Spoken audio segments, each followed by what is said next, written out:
सविस्तर माहितीसाठी। आणि आता आणखीन एक पावसाची मोठी बातमी। राधानगरी धरण हे 90% भरलेलं आहे। एकूण 63 बंधारे त्यामुळे पाण्याखाली गेले। वारणा धरणातून विसर्ग सुरू करण्यात आलेला आहे, तर गगनबावडा मार्गे कोकणात जाणारी वाहतूक कोणत्याही क्षणी बंद होण्याची शक्यता आहे, कारण राधानगरी धरण हे 90% भरलेलं आहे। एकूण 63 बंधारे हे पाण्याखाली गेलेले आहेत आणि वारणा धरणातून देखील विसर्ग सुरू करण्यात आलेला आहे आणि त्याचमुळे आता गगनबावडा मार्गे कोकणात जाणारी वाहतूक ही कोणत्याही क्षणी बंद होण्याची शक्यता आहे।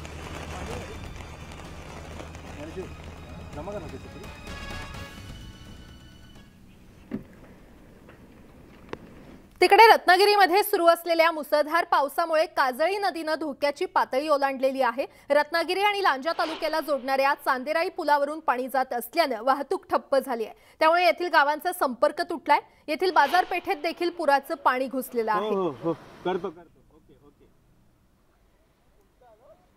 रत्नागिरीमध्ये सध्या मुसळधार पाऊस सुरू आहे आणि काजळी नदीने धोक्याची पातळी ओलांडलेली आहे। रत्नागिरी आणि लांजा तालुक्याला जोडणाऱ्या चांदेराई पुलावरून देखील पाणी जात आहे, त्यामुळे वाहतूक ठप्प झालेली आहे। याबाबतच अधिक माहिती देत आहेत आमचे प्रतिनिधी सचिन सावंत आपल्यासोबत जोडले गेलेले आहेत। सचिन, रत्नागिरीमध्ये सध्या पावसाची काय स्थिती आहे? रत्नागिरीमध्ये सध्या पाऊस थांबलेला जरी असला तरी पावसाने मात्र रत्नागिरी जिल्ह्यामध्ये हाहाकार माजवलेला आहे। माझ्या पाठीमागे जर आपण पाहिलं तर इथे चांदेराईचा हा पूल आहे।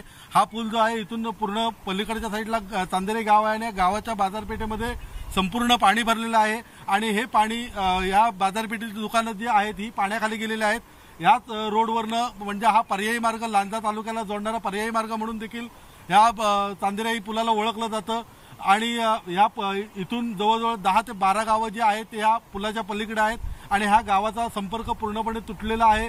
इथली जर भीषणता आपण जर पाहिली तर या ठिकाणी प्रशासकीय अधिकारी वगैरे असणं गरजेचं होतं, परंतु या ठिकाणी कोणत्याही प्रकारचा शासकीय प्रशासकीय अधिकारी इथे नेमण्यात आलेला नाही किंवा पोलीस यंत्रणा देखील इथं सज्ज नाही आहे। इथे जी लोक आहेत पलीकडे जाणारी ही आपला जीव धोक्यात घालून या पुलावरनं ये जा करत असतात आणि हे खरोखरच एक भयदायक ही स्थिती आहे।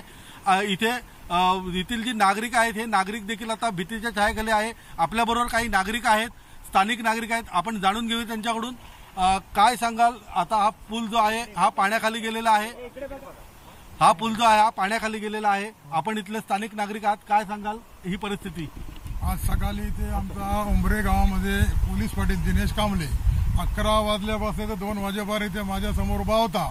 त्याच्यानंतर तुम्हाला सांगतो 1:30 ते 1:30 वाजच्या दरम्यान 2 पोलीस आले होते गाडी घेऊन।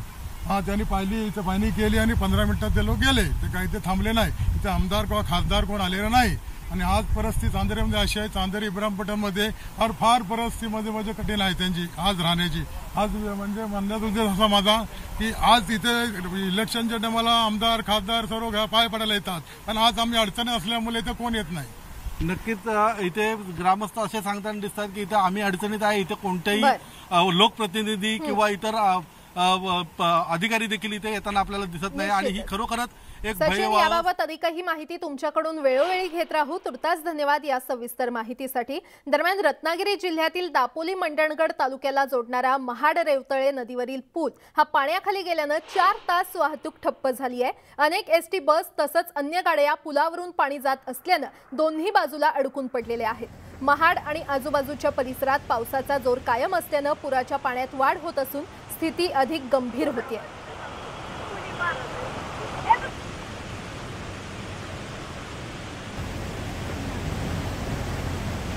आणि आता बातमी रत्नागिरीकरांची चिंता वाढवणारी। खेडमधील जगबुडी नदीने धोक्याची पातळी ओलांडलेली आहे। जगबुडी नदीची पाणी पातळी सध्या 7.5 मीटरवर आहे, तर 5 मीटर ही जगबुडीची इशारा पातळी आहे, तर 7 मीटर या नदीची धोक्याची पातळी आहे आणि ही पातळी आता नदीने ओलांडलेली आहे।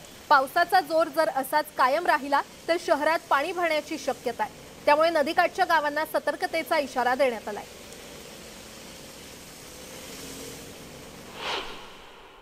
रत्नागिरी जिल्ह्यातल्या सर्वात मोठी नदी असलेल्या खेडमधल्या जगबुडी नदीने धोक्याची पातळी ओलांडलेली आहे।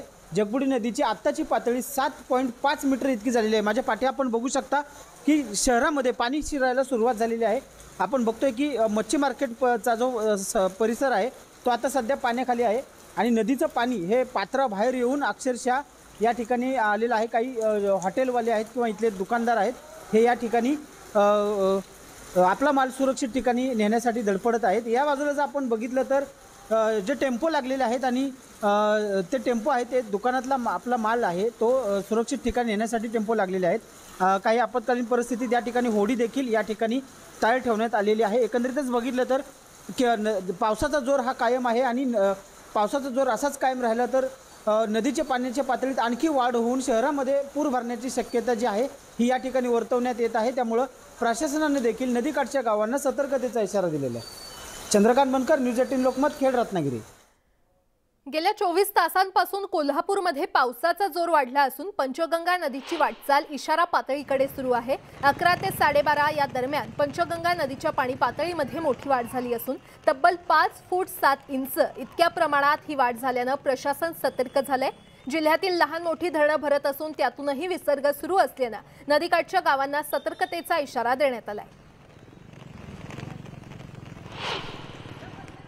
कोल्हापुरात गेल्या 24 तासापासून मुसळधार पाऊस सुरू असून धरण क्षेत्रामध्ये होत असलेल्या पावसामुळे पंचगंगा नदीच्या पाणी पातळीमध्ये झपाट्याने वाढ होऊ लागलेली आहे। मी सध्या पंचगंगा नदीच्या घाटावरती आहे आणि पंचगंगा नदी या वर्षीच्या पावसाळ्यामध्ये दुसऱ्यांदा आहे ती पात्राबाहेर गेलेली आहे। एकूणच पाहायला गेलं तर जिल्ह्यातल्या अनेक नद्या आहेत त्यांना सुद्धा आता पूर येऊ लागला असून सध्या 46 बंधारे आहेत ते पाण्याखाली गेलेले आहेत। या ठिकाणी पाहायला गेलं तर पंचगंगा नदीचे हे दृश्य तुम्ही पाहू शकता। पंचगंगा नदी सुद्धा 32 फुटांच्या वर वाहताना आपल्याला पाहायला मिळतात। आज सकाळी 11 ते 12:30 या दरम्यानच्या 1.5 तासातला विचार करता पंचगंगा नदीची पाणी पातळी या 1.5 तासामध्ये 5 फूट 7 इंचांनी वाढली आहे आणि त्यामुळे आपण पावसाचा पाण्याचा जो वेग आहे किंवा नदीमध्ये आवक होणारं पाणी आहे त्याचा विचार करता पंचगंगा नदीची पाणी पातळी झपाट्याने वाढताना आपल्याला दिसून येते आणि त्या सगळ्या पार्श्वभूमीवरती जिल्हा प्रशासन आता सज्ज झाल्याचं पाहायला मिळते। एनडीआरएफच्या 2 टीम अगोदरच कोल्हापूरमध्ये या ठिकाणी कार्यरत आहेत आणि त्यापैकी शिरोळमध्ये एक टीम तर कोल्हापूर शहरामध्ये एक टीम कार्यरत असताना आपल्याला पाहायला मिळते। एकूणच पाहायला गेलं तर जिल्ह्यातली सगळीच धरणं आता भरताना पाहायला मिळत असून मोठ्या प्रमाणात नदीपात्रामध्ये विसर्ग सुरू आहे आणि या सगळ्या पार्श्वभूमीवरती जिल्हा प्रशासनानं नदीकाठच्या गावांना अलर्ट राहण्याच्या सूचना दिलेल्या आहेत। एकूणच या परिस्थितीचा विचार करता पालक सचिव प्रवीण दराडे यांनी या सगळ्या परिस्थितीचा आढावा आहे तो जिल्हा प्रशासनाकडून घ्यायला सुरुवात केलेली आहे। सगळ्याच पातळीवरती प्रशासनाला अलर्ट राहण्याच्या सूचना आहेत त्या या एकूणच पालक सचिवांच्याकडून देण्यात येत आहेत। ते सातत्यानं जिल्हा प्रशासनाच्या संपर्कात असल्याचं पाहायला मिळते। मात्र या ठिकाणी पाहायला गेलं तर सध्या पंचगंगा नदी 32 फुटांच्या वर वाहताना आपल्याला पाहायला मिळते। पंचगंगा नदीची 39 फूट ही इशारा पातळी आहे तर 43 फूट ही धोका पातळी आहे आणि त्यामुळे नदीच्या पाण्याचा वेग पाहता ही धोका पातळी आणि इशारा पातळी कोणत्याही क्षणी पंचगंगा गाठू शकेल अशीच परिस्थिती सध्या आहे। कारण अद्यापही 2 दिवस ऑरेंज अलर्ट कोल्हापूरला देण्यात आलेला आहे आणि धरण क्षेत्रामध्ये जी अतिवृष्टी होते त्याचा परिणाम म्हणून नद्यांच्या पाणी पातळीमध्ये झपाट्याने वाढ होताना पाहायला मिळते। या सगळ्या पार्श्वभूमीवरती आता प्रशासन सज्ज झाल्याचं पाहायला मिळते आणि नागरिकांना सुद्धा सतर्क राहण्याच्या सूचना आहेत त्या प्रशासनाकडून देण्यात येत आहे। व्हिडिओ जर्नलिस्ट संदीप पाटीलसह ज्ञानेश्वर साळुके, न्यूज 18 लोकमत, कोल्हापूर। तिकडे अमरावती जिल्ह्याला मुसळधार पावसानं झोडपून काढलंय। या मुसळधार पावसामुळे जिल्ह्यातील वरुड आणि जरुडला पुराचा फटका बसलाय। सोकी नदीला पूर आल्यानं वरुड आणि जरुड शहरात पुराचं पाणी शिरलंय। नागरिकांच्या घरात पाणी शिरल्यानं मोठं नुकसान झालंय। अनेक ठिकाणची वीज पुरवठा देखील खंडित झाला होता।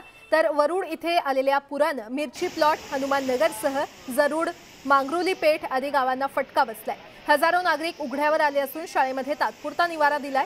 तर वरुड तालुक्यातील वरुड, जरुड, बहादा, गव्हाणकुंड, सातनूर आणि बेनोडा या गावातील 1000 घरं उद्ध्वस्त झाली आहेत। 500 कुटुंबांना स्थलांतरित करण्यात आलेलं आहे। 100 पेक्षा जास्त जनावरं यामध्ये वाहून गेली आहेत। तर या जमीनदोस्त झालेल्या घरांचं सर्वेक्षण प्रशासनाकडून सुरू आहे।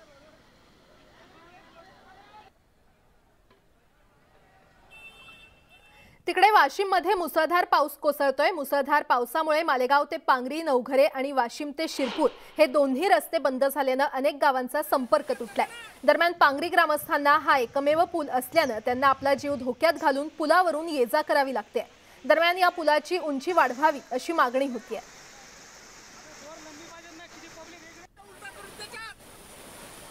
वाशिम मधली ही दृश्य आपण पाहतोय। वाशिम मध्ये देखील मुसळधार पावसानं हजेरी लावलेली आहे आणि त्यामुळे पुरामुळे मालेगाव पांगरी रस्ता हा बंद झालेला आहे।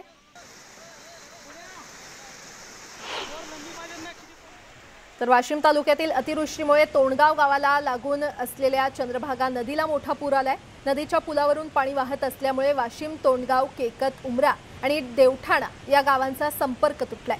दरम्यान पावसाने उसंत घेतली नाही तर यापेक्षाही भयंकर परिस्थिती निर्माण होण्याची भीती व्यक्त केली जाते। या पुरामुळे परिसरातील शेकडो हेक्टर शेती पाण्याखाली गेली असून खरीपाच्या पिकांचं मोठ्या प्रमाणात नुकसान झालंय।